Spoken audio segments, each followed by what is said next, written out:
I was stationed in England for about 3 years. I worked in a secure facility, which during the day was always buzzing with people, military, contractors, and government civilians. It was a fenced-in facility on the base, which was also fenced, and had a few different layers of security in the building itself you had to get through. On top of that, we also had our own entry control point, ECP, with roving patrols. My point, getting into the building was only possible if you either had the badge for it or you blew a hole in it. Nothing in between. At night, however, it was a ghost town, usually only between 2 to 4 people.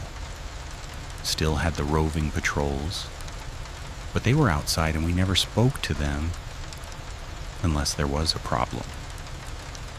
And it was a huge facility. One night, there's 3 of us working on the night shift, and we had an array of monitors in there that displayed live feeds from the cameras all over the compound. It was one of those where it would show for about 10 seconds, flip to the next feed and roll through them, repeat. One night we get a call from the ECP. They had motion alarms going off in one of the equipment rooms, which means one of us had to go check it out. Lucky me, my supervisor sends me. I get to the equipment room, nobody in sight. I pick up the phone, call over to my supervisor, tell him nothing is there. Then I call the ECP and ask them if they can see me on the feed. They respond with the following words: "We have 2 of you." I just sort of looked up at the camera and tried to be as nonchalant as I could and asked, "Where do you see the other guy?" And I get back, "At about your 5 o'clock. Me. Describe him. Them. Can't make out his face, but about 6 feet in BD us. Looks like a lifter.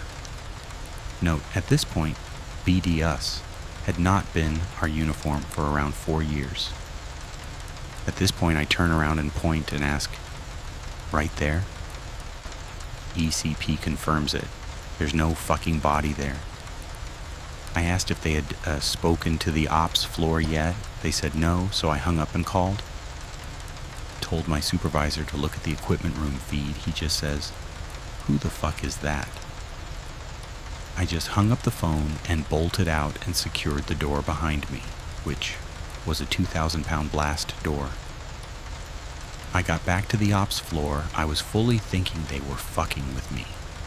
But when I came through the door, security forces are already inside. My supervisor had called them in. So they go out there with me behind them because they still needed to be escorted. So there's 3 guys with their M4s out and little old me with nothing but a Leatherman on my belt behind them. I re-access the equipment room door and they go in. They eventually clear the room.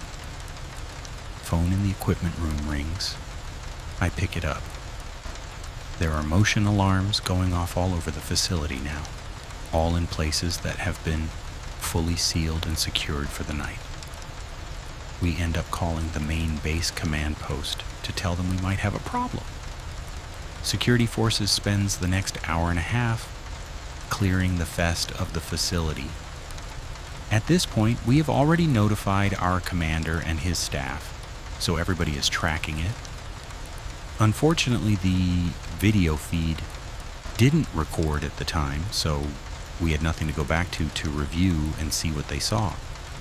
But the ECP supervisor on duty and my supervisor, both E7s, had seen it separately, and the motion detection system's DID record, and we were able to at least have that to confirm something happened. Each alarm was on its own individual circuit and hardwired directly to the ECP. No networks, nothing digital. 1 or 2 flipping out? Fine.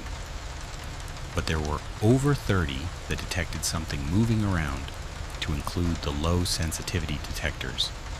That is, in order to trip those, you gotta have something large moving a lot, a human walking around, a medium-sized animal, etc.